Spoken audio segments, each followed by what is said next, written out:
Most of the alluring mystiques of ancient Egypt derive in some form or another from the obsession Nilotic communities once shared in the attainment of immortal life in the hereafter.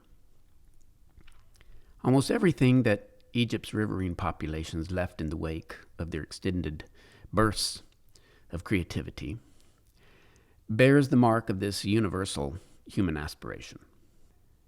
Written and iconographic records of ancient Egypt focus primarily on the mystical world of a people that seemed to pass their spiritual lives in a full-bore dream world.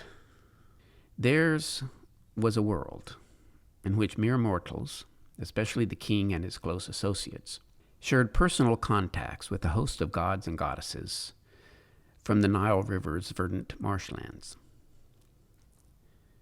We can trace the origins and early development of this mindset among the ruins of the country's more ancient cities, whose foundations begin to appear and then grow increasingly upward some 5,000 years ago. And at these sites, we uncover some of the oldest known written and iconographic records of a truly awe-inspiring and inventive religious society. Their widely celebrated accomplishments reflect an originality of the highest order. Being among the first in human history, Egypt's first city-states developed independently, yet contemporaneously with nascent civilizations in Mesopotamia, a land that European historians have long referred to as the cradle of civilization. Yet early experimentations in civilized ways of life in Egypt seem to have advanced, in many ways, at a relatively quicker pace than their Middle Eastern counterparts.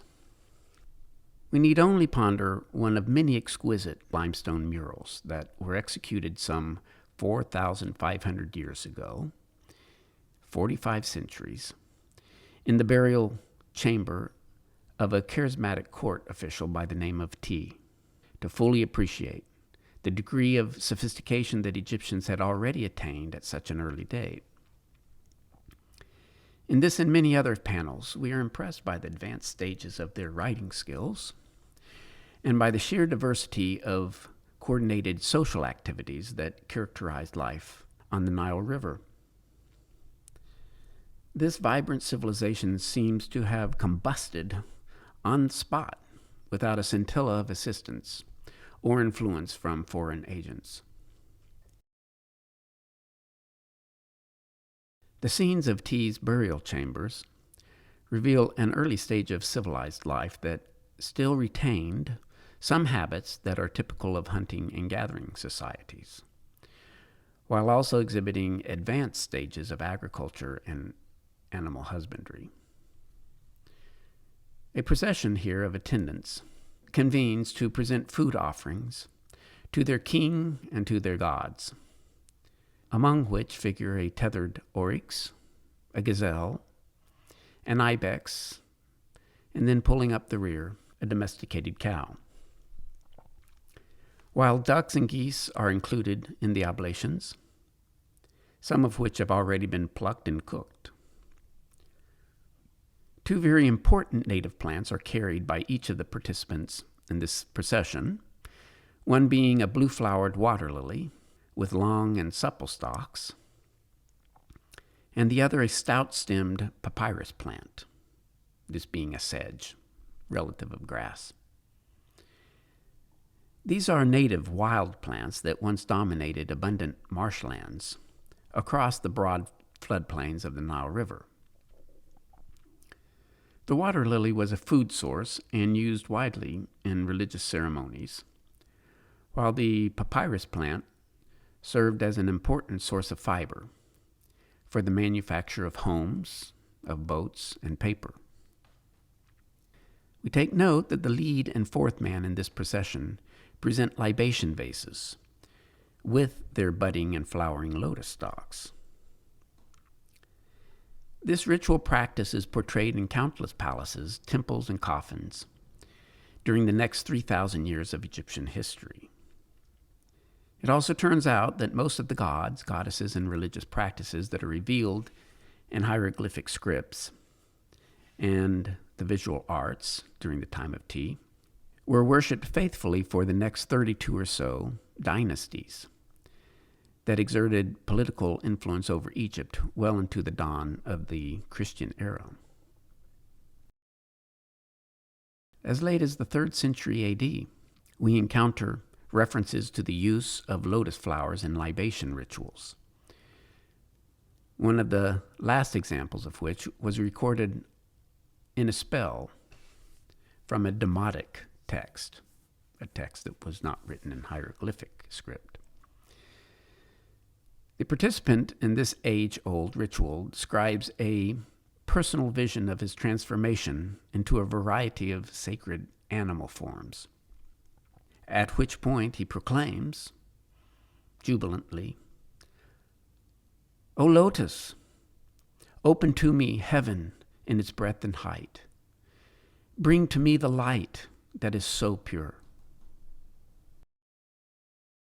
Now, historians are well aware that early religious beliefs and practices of pharaonic Egypt were embraced dutifully for around 30,000 years by highly conservative and literate priest guilds, and that priestly activities were also involved in the immortalization of kings by means of embalming techniques. But we also find that these once steadfast traditions suffered an almost immediate and complete decline upon the arrival of Christianity to the banks of the Nile around the 2nd century AD. This wholesale cultural transformation set an historical course that would never return to traditions of the past. Apart from the detailed historical records that we have from ancient Egypt, modern historians also benefit from the Egyptians' insistence on building things to last, more often than not in the medium of limestone and granite, because their creative impulses were based on an abiding belief in eternal life and the desirability for permanence. The geography of Egypt naturally creates an insular world that is literally unto itself. As a whole, the country's expansive and savagely hot landscapes are practically incapable of supporting any form of life. Very few parts of the country experience even a drop of rain during the course of a year, so most of the country looks like a landscape of Mars. If death by desiccation doesn't take out a living creature, the land's frequent and asphyxiating sandstorms can do the trick just as quickly.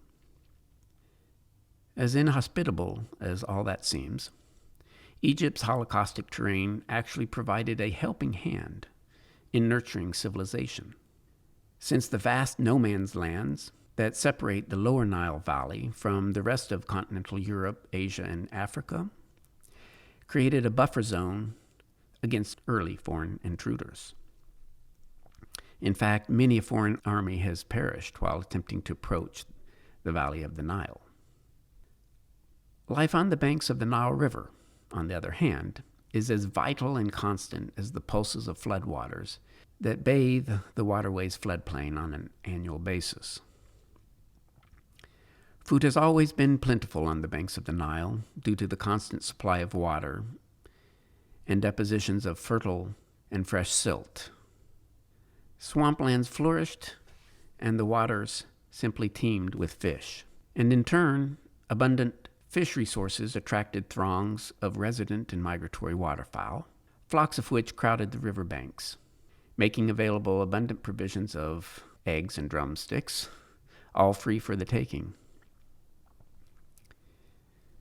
Cultivated crops, primarily emmer wheat and barley, put bread on the table, along with a steady supply of dates and a wide variety of comestible and medicinal plants. What humans could not eat, Egyptian cattle and goats were more than willing to consume. So Egypt was recognized throughout antiquity as a veritable land of plenty. And this provided its citizens, accordingly, plenty of free time to invent and develop new technologies to make life easier.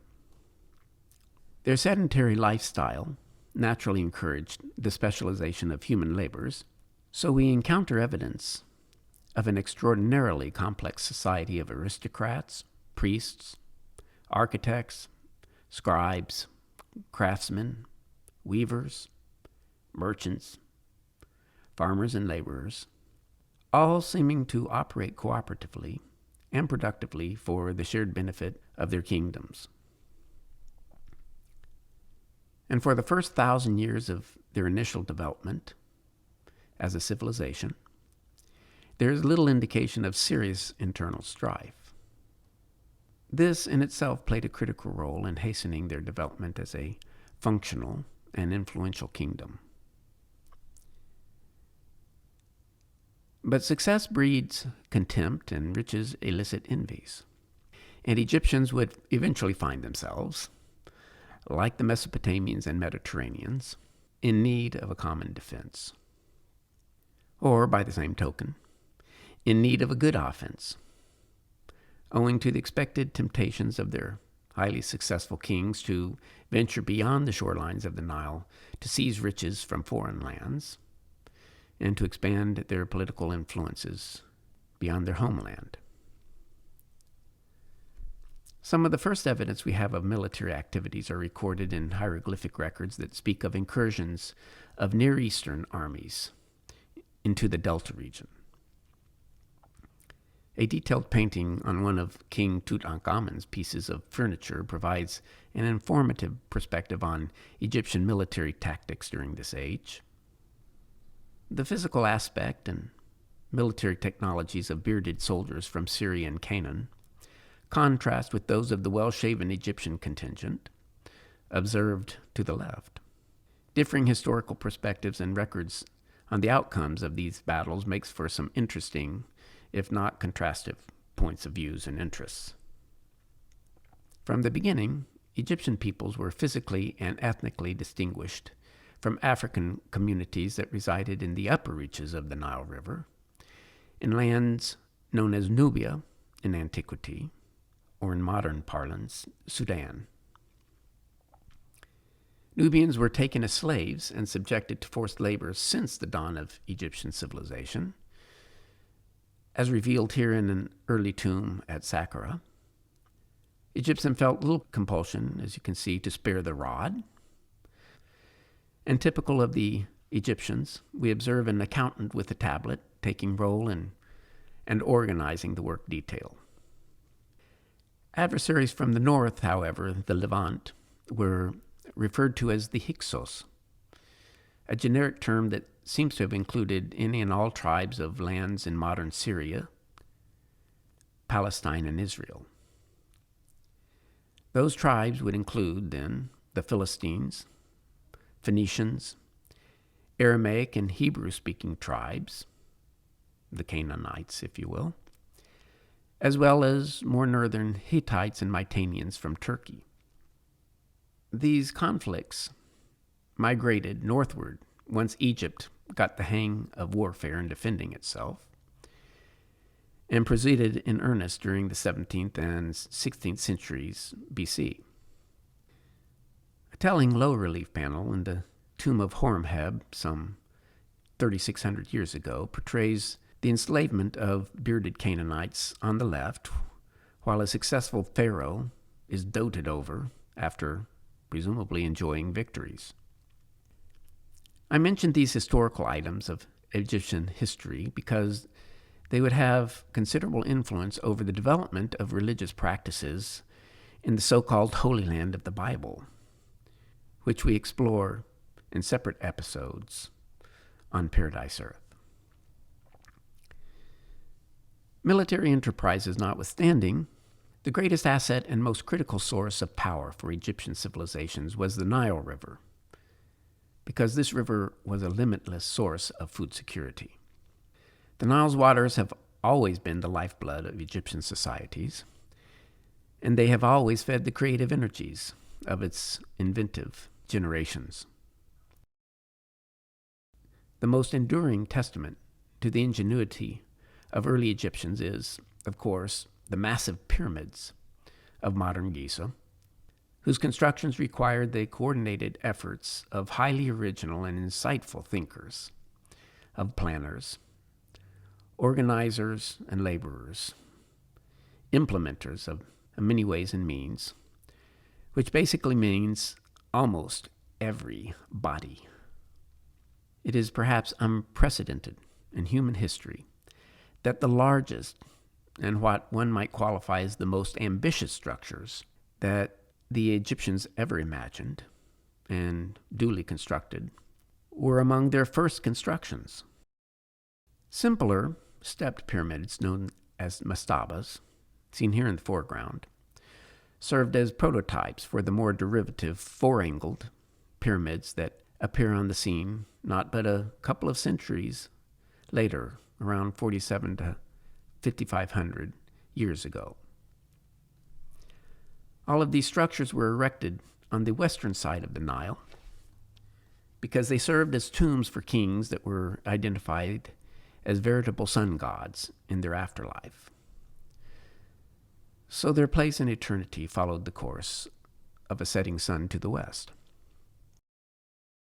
Pyramids at Giza and its attendant famous Sphinx mark a milestone in early Egyptian ingenuity, and just as well as a starting point of departure for most modern-day visitors that arrive by the millions to explore the historical wonders of the Nile. This early classic style of architecture was replaced in due course, however, by a focus on temples, not tombs, which were usually located on the eastern banks of the Nile River. These structures follow a standard plan of an interconnected series of walled chambers to which succeeding generations of dynasts would often add additional rooms and sections. Roofs and open pavilions were often supported and surrounded by massive stone columns fashioned in the image of lotus or papyrus columns.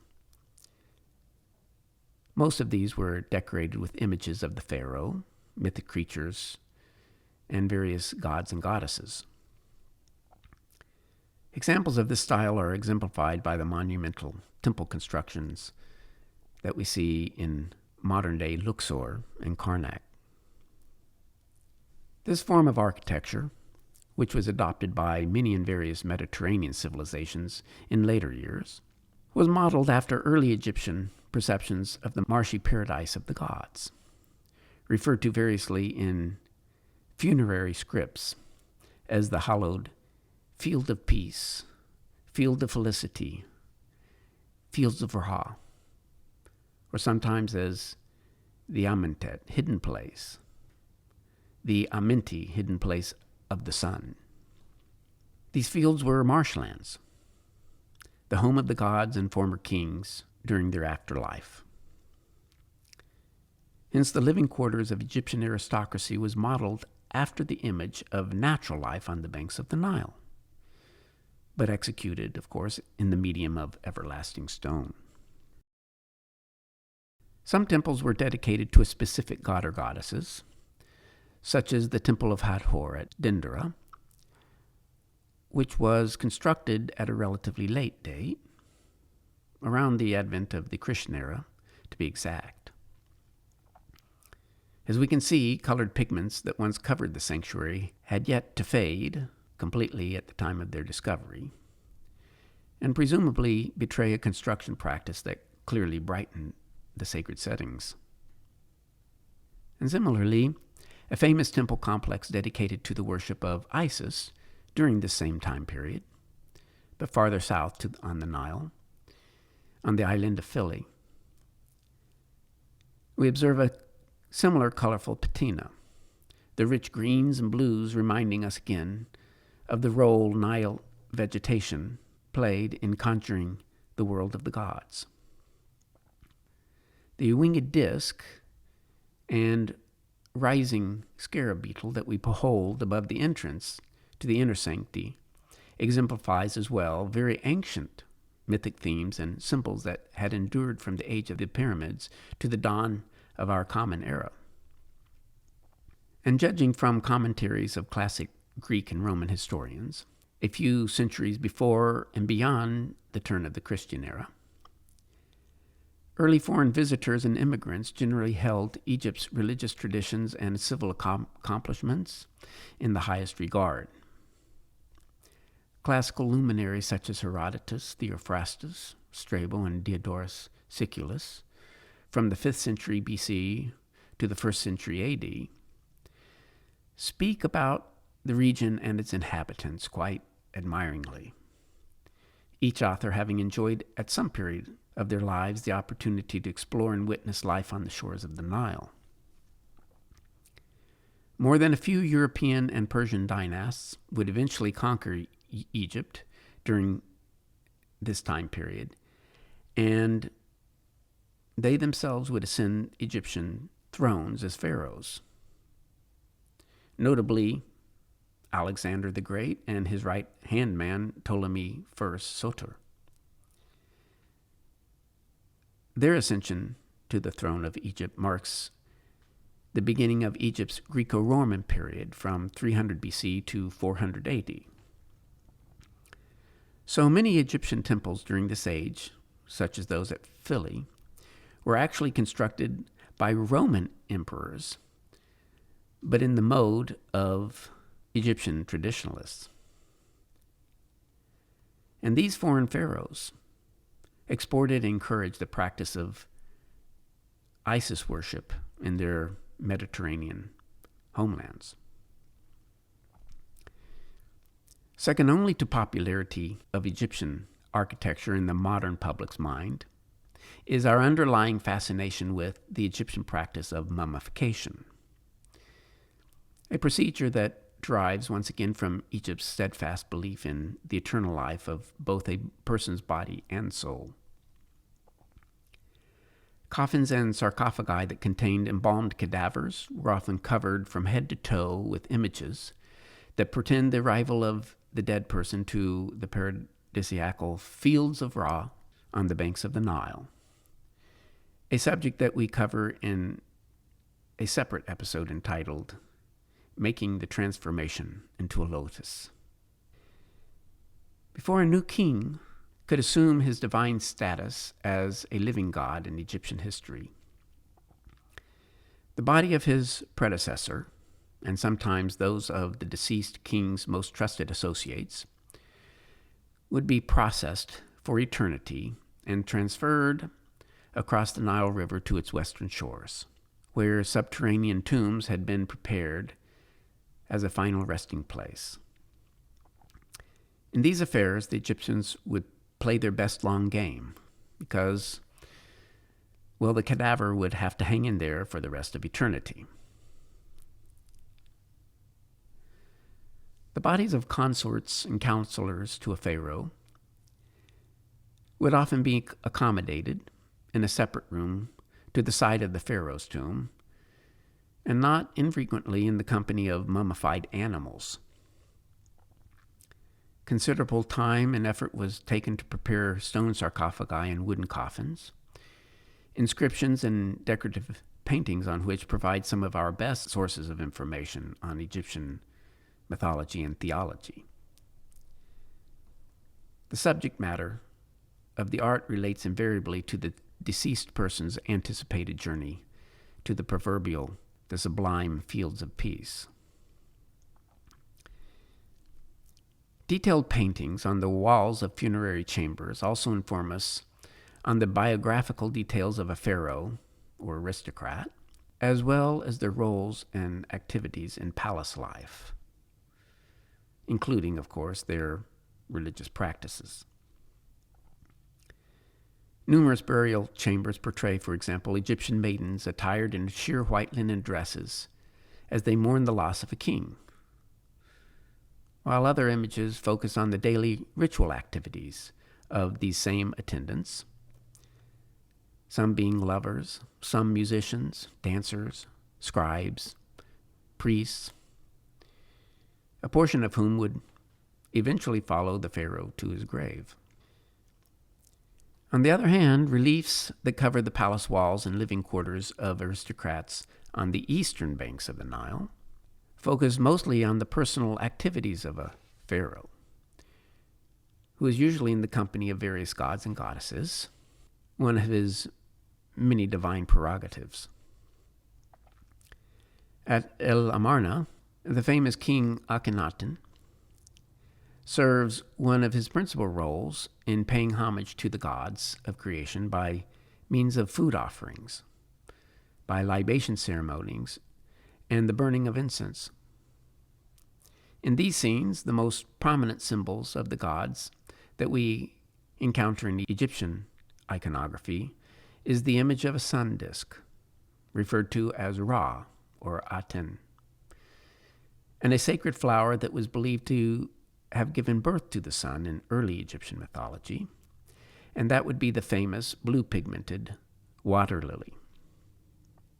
Here the famous king and his queen, Nefertiti, hold bouquets of lotus flowers before the Egyptian sun. The life-engendering rays present an insignia for eternal life, the Ankh symbol, to the king's nose, a gesture that just as frequently involved the placement of a sweet-smelling lotus blossom before the king's nose. For the sweet breath of the flower was identified with the living breath of Egypt's primeval creator spirit. Palisades of lotus columns provided a suitable backdrop for the practice of religious ceremonies and rituals of this type. Just as water tanks and canals within palace complexes were often stocked with living specimens of sacred plants and animals, to produce an environment that facsimilated the proverbial fields of peace, or Amentet, modeled after floating papyrus masses and Nilotic lotus groves on the banks of the Nile.